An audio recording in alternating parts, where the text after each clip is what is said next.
Under the weight of a late summer dusk, the town looked as if it had been dipped in rust and left to dry. Dust drifted in the air like a slow, unending sigh, stirred by wagon wheels and boot soles grinding against the hard-packed earth. Heat clung to the skin, made the shirt stick between the shoulder blades. A few locusts rasped from somewhere out past the buildings, their droning blending with the distant creak of a sign swinging on tired chains. The wind was dry as paper, tasting faintly of sage and iron. Somewhere a horse stamped in the dust. Somewhere else a crowd held its breath. Elias McGraw rode in from the west road, his bay gelding's hooves muffled by the dust. He was a man who didn't rush unless the ground itself was on fire, the sort whose silences felt heavier than another man's speech.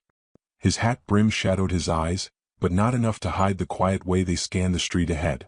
There was no usual rhythm of a frontier evening, no easy laughter spilling from the saloon, no clink of a hammer from the smithy. Instead, all the town's noise had been gathered into a single knot at the square. The shape of it came into view as he drew closer, a half-circle of townsfolk, shoulders pressed together, their faces lit in the dull amber glow of the lowering sun. And above them, fixed like a crown of cruelty, a rope hung swaying from the gallows beam. The beam itself had been darkened by years of sun and rain, but the rope was fresh, pale against the wood. As Elias swung down from the saddle, a fragment of sound cut through the murmurs, a sharp, high voice that carried the jagged edge of fear. He stepped past a wagon, and the crowd's bodies shifted enough to let him see what the rope had been prepared for.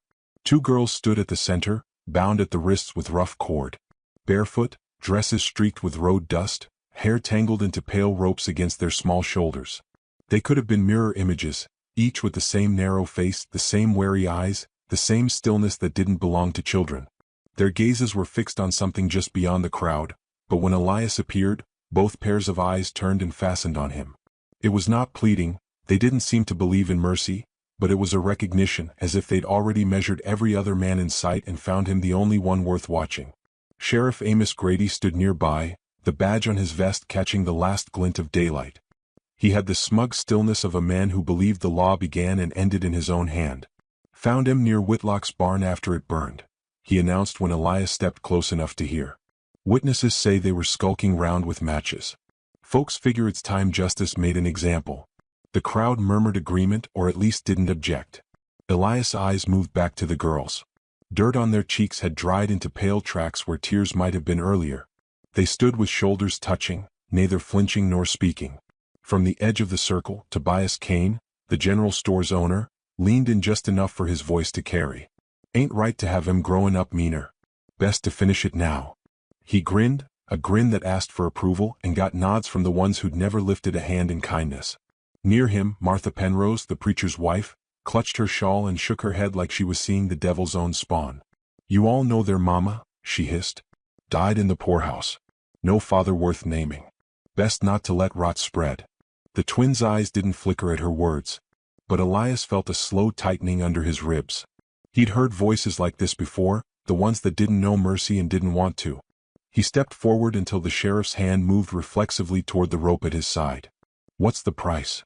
Elias asked, his voice quiet, almost flat. Grady frowned. "Ain't a price on justice." "Everything's got a price in this town," Elias said, meeting his eyes. "Even the rope you're holding." A few men shifted uncomfortably, sensing the balance of the moment tilt. Tobias chuckled, a dry rasp. "Man wants to buy, let him. Save us the trouble." It was said to humiliate, but Elias only reached into his coat and pulled out a coin roll. Silver glinted in the dying light. "Enough for the rope and whatever you think they took." The sheriff hesitated, calculating how far he could push the crowd and still walk away with something in his hand. "You're a damn fool, McGraw," he muttered. But his fingers closed around the coins, and the knot in the rope stayed tied to nothing. The murmurs grew sharper, slicing into Elias' back as he stepped toward the girls. He didn't touch them, only jerked his head toward the street. "Come on." They moved as if every step might be a trick, their bare soles whispering against the dust. The crowd parted enough to let them through, but not without letting their stares burn holes in the small procession. Elias took up his reins, walking his gelding while the twins followed behind, their shadows stretching long in the amber light. No one spoke. Beyond the last building, the land fell back into its familiar sprawl of scrub and pale grass. The cicadas had started up, singing as if nothing had happened in town. Elias led them westward toward the slow dip of the horizon. An hour out, when the town's lights had vanished, he stopped beside a small creek bed. The gelding drank while Elias unpacked bedrolls. He set one near the fire pit he built, the other a short distance away. From his saddlebag, he took out a loaf of bread and tore it into pieces, laying them on a flat stone near the girls without a word. They didn't move toward it. Instead, they sat together on a patch of grass, knees touching, eyes on the fire he coaxed to life. When he lay back against his saddle, he saw them whispering in the flicker, quick, darting words meant only for each other. The night grew deep. Coyotes sang somewhere in the dark. Elias closed his eyes knowing they'd likely wait until he was asleep before they touched the bread. He didn't mind. Some hungers needed more than food to ease them. Toward midnight, a faint rustle woke him. He didn't open his eyes, only listened as small fingers broke the bread in half and divided it evenly. The whispering stopped. There was only the sound of chewing, careful and slow, as if they expected the meal to vanish if they hurried. When dawn came, the creek bed glowed pale silver under the sky's first light. Elias was already at the fire, heating coffee. The girls were curled together under one blanket, their hair tangled, their faces softer in sleep. He didn't wake them until the coffee was gone and the horse was saddled. They walked again that day, the twins trailing behind without complaint. At midday, a hawk wheeled overhead, its shadow sliding across the prairie like a slow hand. One of the girls, he didn't know which, lifted her face to watch it, her lips parting for the first time since he'd seen her. By late afternoon, the fence line of his ranch came into view, weathered posts leaning like tired sentries, the windmill's arms turning lazy circles in the heat. It was a lonely place, stripped of any sound but wind, but Elias felt the shift the moment the girls stepped through the gate. He stabled the gelding while they stood by the porch, their eyes moving over the cabin, the small shed, the sweep of dry grass beyond. From a cedar chest inside, he took 2 folded blankets, each smelling faintly of lavender from his late wife's habit of tucking sprigs into the folds. When he handed them over, both girls froze, nostrils flaring as if scent had reached someplace memory lived. They took the blankets without speaking, their small fingers curling tight in the fabric. The day's light began to fade, turning the grass gold and then copper. Elias lit the oil lamp inside, the glow spilling onto the porch where the girls sat wrapped in their blankets, watching the last light die. He didn't tell them to come inside. He figured the porch felt safer than 4 walls, at least for now. When the moon rose, pale as bone over the ridge, he looked out and saw them still there, heads tilted toward the sky, eyes fixed on something far beyond the windmill. Whatever they saw, it wasn't this place, not yet. And yet, in the stillness between coyote calls, Elias felt the faint shift of something beginning. Not trust, not even safety, but the first step toward both. Inside, he banked the lamp low and left the door unlatched. The twins didn't come in. Not that night. The first morning came with a thin, hard light that slid under the eaves and turned the frost on the grass into 1,000 small mirrors. Breath steamed from the horses in the corral, from the coffee pot set over the embers, from Elias himself as he moved quietly about the yard.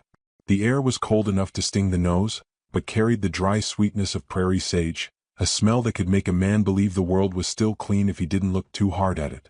The twins were already awake, though they hadn't stirred from the blankets he'd given them. They sat on the porch boards, knees drawn up, hair hanging in pale ropes over their cheeks. They watched him the way feral animals watch a stranger, silent, still, ready to flee if the angle of his hand shifted wrong. Elias poured coffee into the tin mug, took a swallow that bit all the way down, then crouched near the fire to cut slices from the heel of bread. He set them on a tin plate and placed it on the step between himself and the girls, then turned away without a word. He knew enough not to crowd them. For a long while they didn't move. Then one of them, he still couldn't tell which, leaned just far enough to slide the plate to their side. They tore the bread into small pieces, eating in silence, eyes fixed on the cold yard. By the time the sun cleared the ridge, Elias had decided it was time to show them the ranch proper. He saddled the gelding and motioned for them to follow, leading them past the corral where the mare lifted her head, ears flicking. The barn door groaned when he opened it, the smell of hay and dust spilling into the crisp air. "This place," he said mostly to himself, "don't run unless someone runs it." They didn't answer, just took in the rows of feed sacks, the neat stack of fence rails waiting to be set, the rough-hewn ladder leading to the loft. Their eyes lingered on everything like they were mapping an escape route. By midday he'd shown them the chicken coop, the pump at the well, the tools hung in careful order on the shed wall. They trailed behind him, their feet making almost no sound on the dry ground. If he slowed, they slowed. If he stopped, they stopped. They never came within arm's reach. That afternoon he rode into town for supplies. The girls stayed behind, though he suspected they'd climb onto the porch roof to watch the road for him. The town was quieter than the day before, but not free of its voices. At Kane's store, the air was thick with the smell of dried beans and lamp oil. Tobias stood behind the counter with a smile that never touched his eyes.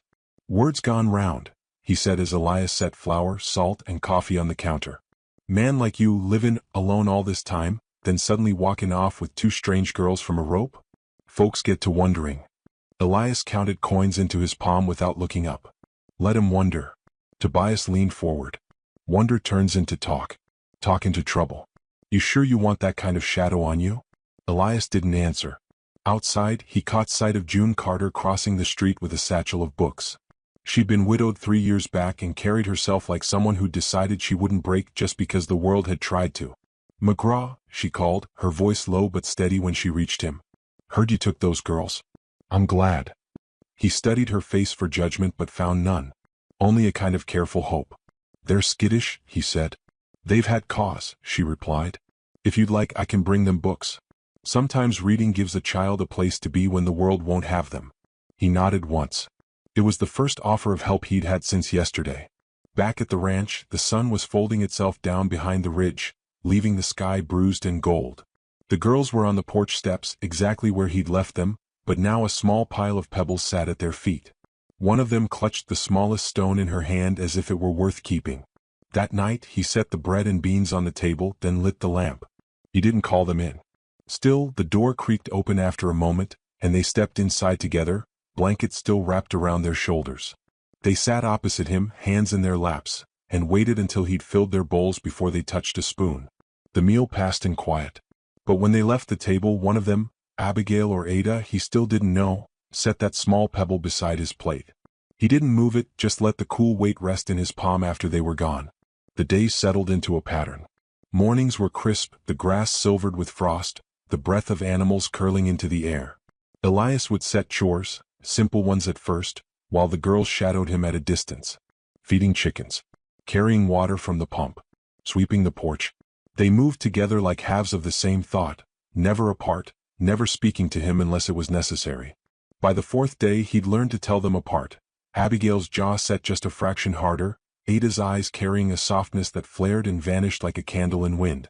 It was Ada who lingered by the corral fence to watch him work a young colt, her hands tightening on the rails when the horse bucked. When he left for town again, the air held the smell of wood smoke and an edge that promised winter wasn't far. In the saloon he heard Martha Penrose's voice before he saw her. Low, sharp, meant to be overheard. "No man takes in two strange girls without wanting something in return. You mark me," she told a knot of listeners. Elias stepped past without a glance, though his jaw was tight by the time he reached the door. He knew enough of this town to understand gossip was a kind of weapon. It didn't need to be true, just repeated often enough. June stopped by that afternoon with a small bundle wrapped in cloth. "A few books," she said, smiling at the twins where they stood by the fence. "And a slate board. Thought they might like to practice writing their names." The girls didn't move until Elias took the bundle. Then they edged forward, one hand each on the fabric as he unwrapped it. Their fingers brushed the spines as if afraid they'd crumble. That evening, he came upon them under the cottonwood tree, June's voice drifting on the breeze as she read aloud. The girls sat cross-legged, faces tilted toward her, eyes unblinking.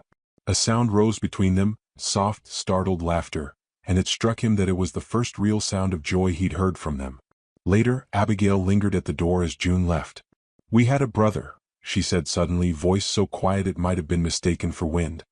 "He didn't make it." She slipped back inside before Elias could answer, leaving him with the weight of her words. That night, he sat at the table with his knife and a scrap of cedar. Slowly, he carved the letters A and A into the inside of the barn door, just above the latch where no weather could reach them. It wasn't a claim, not in the way the town would understand it. It was a marker, a quiet statement that this was a place they could belong whether or not the world agreed. Morning came colder, the frost heavier, the sun slower to climb. The girls came to breakfast without blankets for the first time, their shoulders straight despite the chill. Elias watched them cross the yard toward the chicken coop, their steps light but certain, and wondered if they were starting to believe the ground here wouldn't be pulled from under them.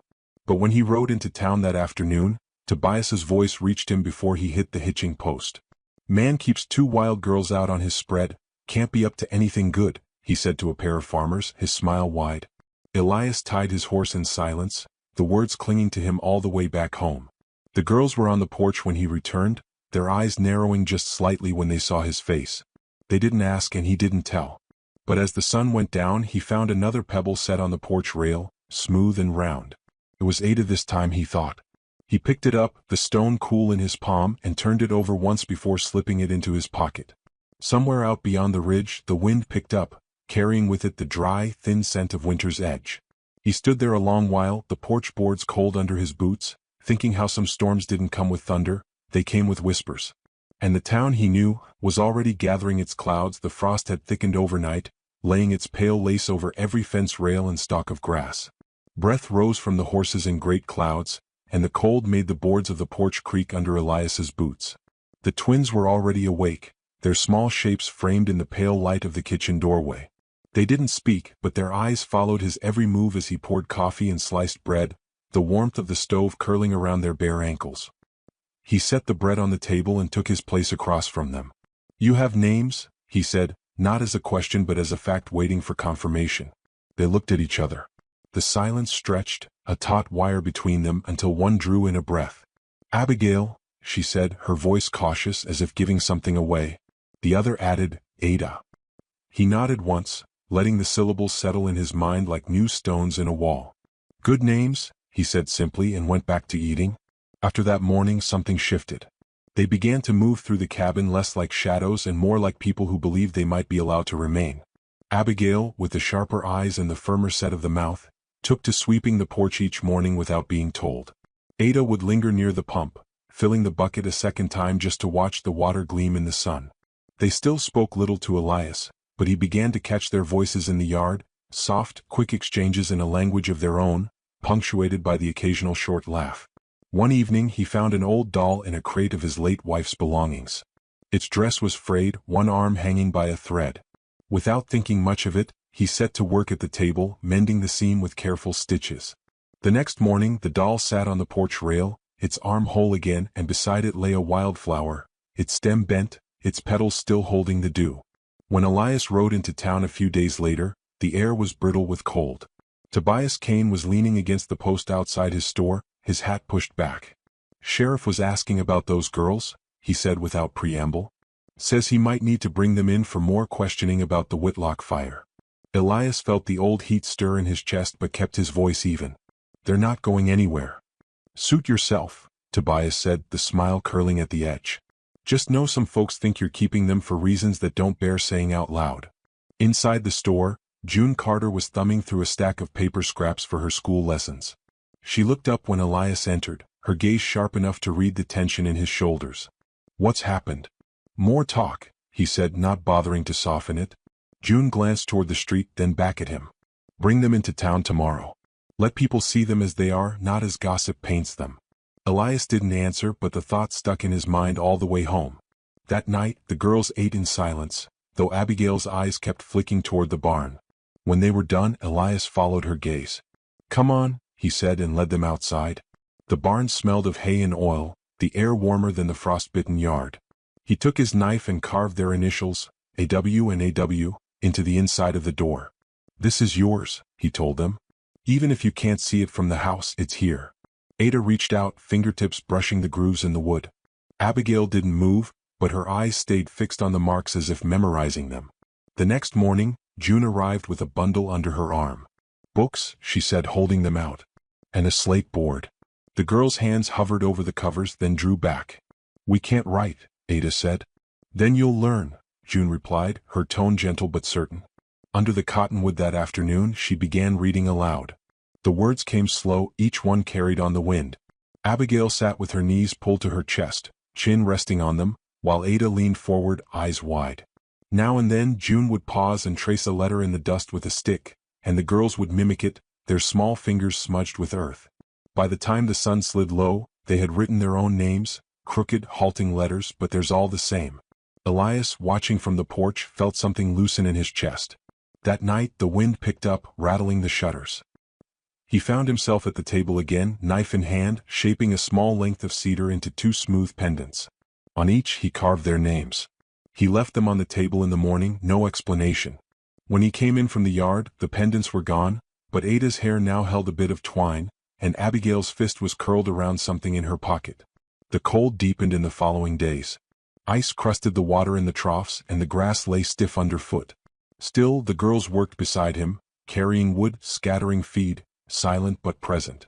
They moved with a shared rhythm, as if each knew where the other would step before it happened. Then came the knock. It was just after dusk, the lamp throwing a small circle of light in the cabin. Elias opened the door to find Sheriff Grady, his breath white in the air. "We've had more reports," he said. "Need to bring the girls in." "They're not going," Elias said. Grady's jaw tightened. "Don't make me come back with a warrant." Elias stepped forward just enough to close the gap between them. "You do what you have to. So will I." Grady held his gaze a long moment, then turned and walked into the dark. Inside, the girls were standing by the table, their faces pale. Abigail's voice was steady when she said, "They'll try again." Elias didn't deny it. "They might. But this is your place now. You leave, it's because you choose to." Neither moved. The next morning, frost lay thick on the ground, but the twins came to breakfast without blankets, their backs straight. Elias poured coffee, the steam rising between them, and thought how sometimes a name was more than a word. It was a claim to the ground you stood on. That evening, as the light thinned to silver, he saw them by the barn door, fingers tracing their carved initials. They didn't speak, but he knew they were reading the letters as their own. Out beyond the ridge, clouds were gathering, dark and low, like the breath before a storm. And the town, he knew, was still watching. The smell of smoke carried far on the wind that night, sharp enough to sting the throat. Elias caught it while mending a gate, the scent rolling in ahead of the sound, the low, urgent shouts of men somewhere east past the ridge. He straightened, scanning the horizon until he saw it, an orange bloom rising over the dark outline of cottonwoods. A barn fire. By morning, word had spread faster than the fire had burned. Whitlock's neighbor had lost his hay and part of his herd, and by the time Elias reached town for feed, the talk had already curdled. They were seen near there, Martha Penrose told anyone who'd listen, her voice pitched low enough to sound like concern and loud enough to carry across the street. "Just like before. You can't tell me it's not a pattern." Tobias Kane nodded solemnly as if confirming something he'd known all along. "Some folks bring trouble with them," he said, the words warm with satisfaction. When Elias stepped into the store, conversation slowed to a hush that wasn't silence at all. It was a waiting, the kind that sharpens every sound, the clink of a jar set down too hard, the slow scrape of a boot against the floor.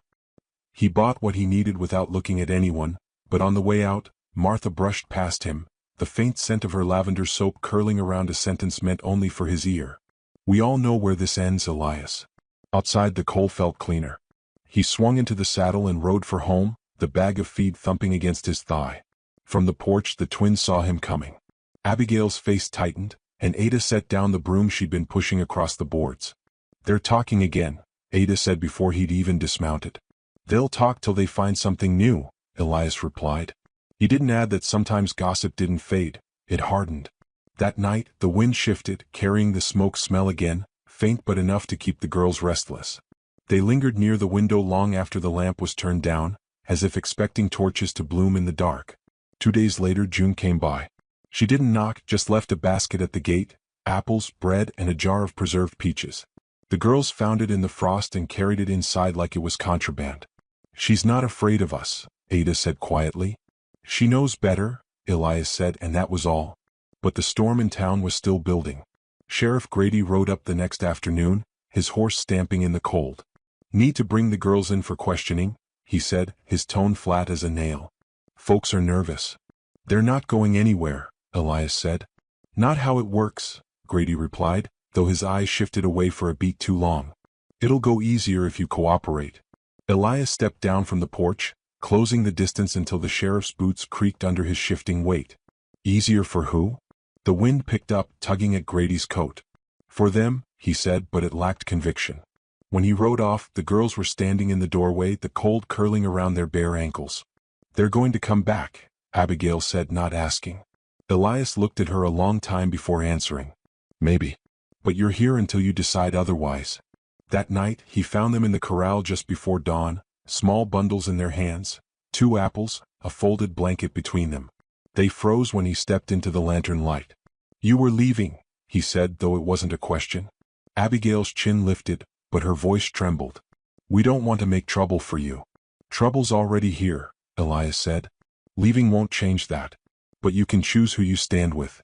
For a moment, the only sound was the shift of the horse in its stall. Then Ada set the blanket down, her eyes dropping to the dirt.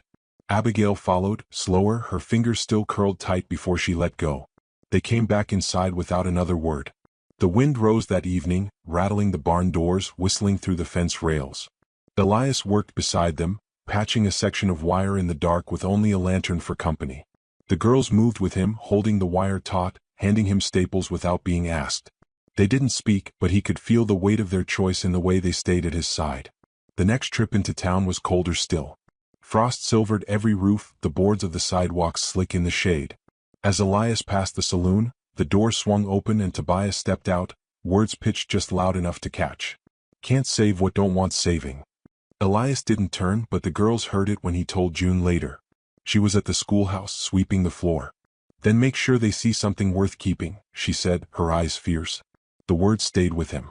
That night, as the fire burned low, he thought about the girls asleep in the loft, their breathing slow and even. He thought about how the town saw them, not as children but as problems.